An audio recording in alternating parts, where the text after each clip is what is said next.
പ്രാദേശിക നേതാക്കൾ അടക്കം അല്ലെങ്കിൽ പ്രധാനപ്പെട്ട നേതാക്കളുമൊക്കെ ഇത്തരത്തിൽ വിജയെ വിമർശിക്കുന്ന രീതിയിലേക്ക് കാര്യങ്ങൾ പോകുന്നുണ്ട്. മരണം നിലവിൽ എന്തായാലും 33 എന്ന രീതിയിലേക്കാണ് പലരും സ്ഥിരീകരിച്ചു നൽകുന്ന കണക്ക്. അതിനപ്പുറത്തേക്ക് കണക്കുകൾ നൽകുന്നുണ്ട്. പക്ഷേ അത് ഒരു ഘട്ടത്തിലും സ്ഥിരീകരിക്കാൻ കഴിയില്ല. കാരണം 40 പോലെ മരണസംഖ്യയായി ഉയർന്നിട്ടുണ്ട് എന്ന് പറയുന്നവരുണ്ട്. പക്ഷേ ഏറ്റവും ട്രസ്റ്റഡ് ആയിട്ടുള്ള സോഴ്സുകൾ, അങ്ങനെ വിശ്വസിക്കാൻ കഴിയുന്ന മാധ്യമങ്ങൾ, ദേശീയ മാധ്യമങ്ങൾ ഇതൊക്കെയും നൽകിയിരിക്കുന്ന വിവരം 33 എന്നുള്ളതാണ്. അപ്പോൾ അതിൻ്റെ അടിസ്ഥാനത്തിൽ 33 മരണമായി കണക്കാക്കുന്നു. ഒപ്പം തന്നെ 13 പേരുടെ നില ഗുരുതരമായി തന്നെ തുടരുകയാണ്. അത് ഈ ഗവൺമെൻറ് ആശുപത്രിയിലെ 13 പേരാണ്. ഏറ്റവും സങ്കടകരമായിട്ടുള്ള കാര്യം 1.5 വയസ്സുകാരി അടക്കം ഈ ഒരു സംഭവത്തിൽ ചികിത്സയിലാണ് എന്നുള്ളതാണ്. 1.5 വയസ്സുകാരി അടക്കം ആശുപത്രിയിലാണ്. അപ്പോൾ ഈ കുട്ടികളുമായിട്ട് ഇവിടേക്ക് എത്തരുത്. അതായത് ചില ഈ പ്രാദേശിക മാധ്യമങ്ങൾ നൽകുന്ന റിപ്പോർട്ട് അനുസരിച്ച് 15 വയസ്സിൽ താഴെയുള്ള കുട്ടികളുടെ എണ്ണം തന്നെ ഏതാണ്ട് ആയിരക്കണക്കിന് കുട്ടികൾ, അത്രയും 15 വയസ്സിൽ താഴെ ഉള്ള കുട്ടികൾ എന്ന് പറയാവുന്ന ഗണത്തിൽ തന്നെ 10,000-ഓളം എന്ന് പറയുന്നു. ആ നിലയിൽ അത്രയും ഈ ചെറിയ പ്രായമുള്ള കുട്ടികൾ ധാരാളമായി. ഇപ്പോൾ അവർ ഈ വോട്ട് ചെയ്യുന്നത് നേതാവ് എന്ന നിലയിലൊന്നും ആയിരിക്കില്ല. അവരുടെ ഒരു ഇഷ്ട താരത്തെ കാണാൻ കിട്ടിയ ഒരവസരം. ഇപ്പോൾ കരൂർ എന്ന് പറയുന്ന ആ ചെറുപട്ടണത്തിൽ അവരുടെ വീടിനടുത്ത് അത്തരം ഒരു വലിയ താരം ഒരു വലിയ റാലി സംഘടിപ്പിക്കാൻ, ഒരു പ്രസംഗം നടത്താനായി വരുന്നു. അദ്ദേഹം സിനിമയിൽ പറയുന്നത് പോലെ വലിയ ഡയലോഗുകൾ സ്റ്റേജിൽ പറയുന്നത് നമ്മൾ കഴിഞ്ഞ കുറേ നാളുകളായി അദ്ദേഹത്തിൻ്റെ പ്രസംഗങ്ങളിൽ കേൾക്കുന്നുണ്ട്. അതൊക്കെ ആരാധകരെ മാത്രമല്ല സാധാരണക്കാരെയൊക്കെ ഈ വേദിയിലേക്ക് ആകർഷിക്കുന്ന ഘടകമാണ്. അങ്ങനെയുള്ളപ്പോഴാണ് അത്തരം ഒരു സ്റ്റാർ, ഒരു താരം, ഒരു സൂപ്പർ താരം അടുത്ത് കാണാൻ അവസരം കിട്ടുന്ന കുട്ടികളൊക്കെ ധാരാളമായി ഈ വേദിയിലേക്ക് വരുന്നത്. ഏതാണ്ട് ഒരു 6-7 മണിക്കൂറായി വെള്ളം കുടിക്കാതെ, ഭക്ഷണം കഴിക്കാതെ ഇതിൻ്റെ മുൻനിരയിൽ തന്നെ കുട്ടികളൊക്കെ നിരവധി പേർ ഇടം പിടിച്ചിരുന്നു എന്നാണ് ദൃക്സാക്ഷികൾ പറയുന്നത്. അതിൽ പലരുമായിരിക്കാം വീഴ്ചയിലുമൊക്കെ ഈ അവരുടെ മേലെ മറ്റുള്ളവർ ചവിട്ടുകയും ഒക്കെ ചെയ്ത് ശ്വാസം കിട്ടാതെ പിടഞ്ഞു മരിച്ചത്. ജീവൻ നഷ്ടപ്പെട്ടതിൽ 6 കുഞ്ഞുങ്ങളുണ്ട് എന്നുള്ള വിവരമാണ് ഇപ്പോൾ വരുന്നത്. ഈ പരിക്കേറ്റവരിലും നിരവധി പേർ ചെറിയ പ്രായമുള്ളവരൊക്കെ തന്നെയാണ്, പ്രൈം ഏജിലുള്ളവരൊക്കെ തന്നെയാണ് എന്ന് ആശുപത്രിയിൽ നിന്നുള്ള റിപ്പോർട്ടുകൾ വരുന്നുണ്ട്. അപ്പോൾ ഈ പറയുന്ന താരാരാധനയുടെ ഭാഗമായി അവിടെ എത്തിയവരും വിജയുടെ രാഷ്ട്രീയ അനുയായികളെപ്പോലെ അപകടത്തിൽപ്പെട്ടിട്ടുണ്ട് എന്നത് വ്യക്തമാണ്. ഇപ്പോൾ കോമ്പൻസേഷൻ പ്രഖ്യാപിച്ചു എന്നൊരു വിവരം കൂടി വരുന്നുണ്ടല്ലോ റഹീസ്, അതിൻ്റെ വിശദാംശങ്ങൾ ലഭ്യമാണ്. 10 ലക്ഷം വീതം ഈ മരണമടഞ്ഞവരുടെ കുടുംബാംഗങ്ങൾക്ക് നൽകുകയും പരിക്കേറ്റവർക്ക് 1 ലക്ഷം രൂപ ഒരു സഹായമായി നൽകുകയും ചെയ്തു പ്രഖ്യാപിച്ചിട്ടുണ്ട് സ്റ്റാലിൻ എന്ന് പറയുന്നു.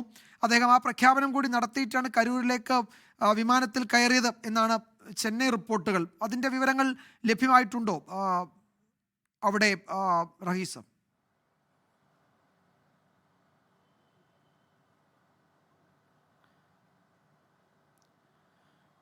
നിലവിൽ അടിയന്തര ധനസഹായമായിട്ടാണ് മരിച്ചവരുടെ കുടുംബത്തിന് 10 ലക്ഷം രൂപ നൽകാൻ തമിഴ്നാട് സർക്കാർ തീരുമാനിച്ചത്. ഒപ്പം തന്നെ ചികിത്സയിലുള്ളവർക്ക് 3 ലക്ഷം രൂപ കൂടി നൽകാം എന്നുള്ള കാര്യം കൂടി ഇപ്പോൾ തീരുമാനമെടുത്തിരിക്കുന്നു. നേരത്തെ ഒരു അടിയന്തര യോഗം സെക്രട്ടേറിയറ്റിൽ മുഖ്യമന്ത്രിയുടെ നേതൃത്വത്തിൽ ചേർന്നിരുന്നു. അതിന് പിന്നാലെയാണ് അദ്ദേഹം കരൂരിലേക്ക് തിരിച്ചത്.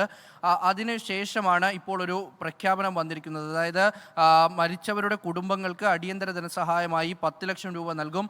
ഒപ്പം തന്നെ ചികിത്സയിൽ കഴിയുന്നവർക്ക് നിലവിൽ 3 ലക്ഷം രൂപ നൽകാൻ കൂടിയുള്ള തീരുമാനമായിരിക്കുന്നു. അപ്പോൾ അത്തരത്തിലാണ് സർക്കാരിൻ്റെ ഒരു തീരുമാനം പുറത്തു വന്നിരിക്കുന്നത്. മാത്രമല്ല മരണസംഖ്യയിൽ ഒരു വർധനവുണ്ടായിട്ടുള്ളതായി ദേശീയ മാധ്യമങ്ങളൊക്കെയും റിപ്പോർട്ട് ചെയ്യുന്നുണ്ട്. 37 പേർ മരിച്ചിട്ടുണ്ട് എന്നാണ് പല ദേശീയ മാധ്യമങ്ങളും ഇപ്പോൾ റിപ്പോർട്ട് ചെയ്യുന്നത്. അത്തരത്തിൽ മരണസംഖ്യ കൂടി ഉയരുകയാണ്. മരണസംഖ്യ നേരത്തെ ആദ്യഘട്ടത്തിൽ തന്നെയും അതൊരു 40നോടൊക്കെ അടുത്ത് നിൽക്കും എന്നുള്ള സൂചനകൾ ഉണ്ടായിരുന്നു. അത്തരത്തിലുള്ള ഒരു അപകടം തന്നെയാണ് അവിടെ ഉണ്ടായത്. അപ്പോൾ അത്തരത്തിൽ മരണസംഖ്യ കൂടി ഉയരുന്നുണ്ട് എന്നുള്ളതാണ് നിലവിൽ പറയാൻ കഴിയുക. തമിഴ് മാധ്യമങ്ങളൊക്കെ ഇപ്പോൾ 35 പേർ മരിച്ചിട്ടുണ്ട് എന്നാണ് തമിഴിലെ പ്രധാനപ്പെട്ട മാധ്യമങ്ങളൊക്കെയും നൽകുന്നത്. അപ്പോൾ ആ തരത്തിൽ മരണസംഖ്യ കൂടി ഉയരുന്നുണ്ട്. നേരത്തെ സെന്തിൽ ബാലാജി പറഞ്ഞപ്പോൾ നമ്മൾ ആശ്വാസത്തോടെ കേട്ടത് ഒരുപക്ഷെ ഇതൊരു 32 പേർ എന്നുള്ള രീതിയിലൊക്കെ മരണസംഖ്യ നിൽക്കും എന്നുള്ളതാണ്. പക്ഷേ അത് വീണ്ടും ഉയരുകയാണ്. അത് 35ലേക്കൊക്കെ മാറിയിട്ടുണ്ട്. അത് 36-നും 37-നും ഒക്കെ പല ദേശീയ മാധ്യമങ്ങൾ നൽകുന്നുണ്ട്. അപ്പോൾ ഏതാണ്ടൊരു 35 എന്നുള്ള രീതിയിലേക്ക് കാര്യങ്ങൾ മാറിയിട്ടുണ്ട്. അപ്പോൾ അത്രയും പേർ മരിച്ച ഒരു വലിയ സംഭവമാണ്. നേരത്തെ വിജയകുമാർ പറഞ്ഞതിൽ ഒരു പ്രധാനപ്പെട്ട കാര്യമുണ്ട്. ഈ കുട്ടികളുമായി ഈ പരിപാടിയിൽ എത്തരുത് എന്നുള്ളത് പ്രധാനമായും പോലീസ് നൽകിയിട്ടുള്ള നിർദ്ദേശമായിരുന്നു. ഒപ്പം തന്നെ വിജയ് നൽകിയിട്ടുള്ള നിർദ്ദേശം കൂടിയായിരുന്നു. അദ്ദേഹം ഓരോ ആഴ്ചയിലെയും പരിപാടിക്ക് മുൻപ് ഏതാണ്ട് ഉച്ചയോടാകുമ്പോൾ ഒരു പ്രത്യേക നിർദ്ദേശങ്ങൾ, പ്രത്യേക കുറിപ്പ് പാർട്ടി പ്രവർത്തകർക്ക് നൽകാറുണ്ട്. അത് പാർട്ടി താഴെത്തട്ടിൽ വരെ പാർട്ടി പ്രവർത്തകർക്കിടയിൽ നൽകാറുണ്ട്. പക്ഷേ അത് സാധാരണക്കാരായി എത്ര ജനങ്ങളിലേക്ക് അത് എത്തുന്നു, ഈ ഒരു ഇത്രയും വലിയൊരു ആൾക്കൂട്ടം ഉണ്ടാകുമ്പോൾ എന്തൊക്കെ പ്രശ്നമുണ്ടാവാൻ സാധ്യതയുണ്ട് എന്നുള്ളത് സ്വാഭാവികമായിട്ടും വീട്ടിൻ്റെ അയൽപക്കത്ത് ഇതുപോലെ ഒരു വിജയെ പോലെ ഒരു താരം എത്തുമ്പോൾ അത് ആളുകൾ ശ്രദ്ധിക്കണമെന്ന് നിർബന്ധമില്ല. അപ്പോൾ പാർട്ടി പ്രവർത്തകരുടെ മാത്രം കണക്കെടുത്ത് അല്ലെങ്കിൽ പാർട്ടി അംഗങ്ങളുടെ മാത്രം കണക്കെടുത്ത് ഇത്ര പേരെത്തും എന്നുള്ളൊരു കണക്ക് ടി.വിക്ക് മുന്നോട്ട് വയ്ക്കുകയാണെങ്കിൽ അത് സ്വാഭാവികമായിട്ടും ആ കണക്കിന് ഒരടിസ്ഥാനവുമില്ല, അതൊരു തരത്തിലും അംഗീകരിക്കാൻ കഴിയുകയുമില്ല. അപ്പോൾ അങ്ങനെ ഒരു കണക്കാണ് മുന്നോട്ട് വെച്ചത്. മാത്രമല്ല ഈ വിജയ് പങ്കെടുക്കുന്ന ഈ പരിപാടി നടക്കുന്നത് സ്വാഭാവികമായിട്ടും ഇന്ന് വിജയോട് 8:45 രാവിലെ സംസാരിക്കാൻ പറയുമ്പോൾ അദ്ദേഹം എയർപോർട്ടിൽ എത്തുന്നത് തന്നെ 10:15 കൂടിയിട്ടാണ്.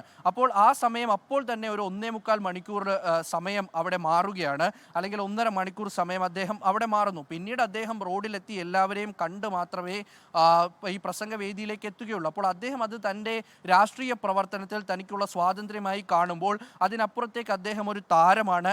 അദ്ദേഹം വെള്ളിത്തിരയിൽ മിന്നുന്ന അഭിനയം കാഴ്ചവെച്ചുകൊണ്ടിരിക്കുകയാണ്. അദ്ദേഹത്തിൻ്റെ അവസാന സിനിമ പുറത്തിറങ്ങാനുണ്ട്. അദ്ദേഹത്തിന് ഏത് തരത്തിലാണ് തമിഴ്നാട് കാണുന്നത് എന്നുള്ളത് അദ്ദേഹത്തിന് അറിയാം. ലോകത്തെവിടെയായാലും ഏത് സമയത്തും 24 വാർത്തകളും ഓഗ്മെന്റഡ് റിയാലിറ്റി പാക്കേജുകളും എക്സ്പ്ലെയിനറുകളും വിശദമായി കാണാൻ ഞങ്ങളുടെ യൂട്യൂബ് ചാനൽ നിങ്ങൾക്ക് സബ്സ്ക്രൈബ് ചെയ്യാം.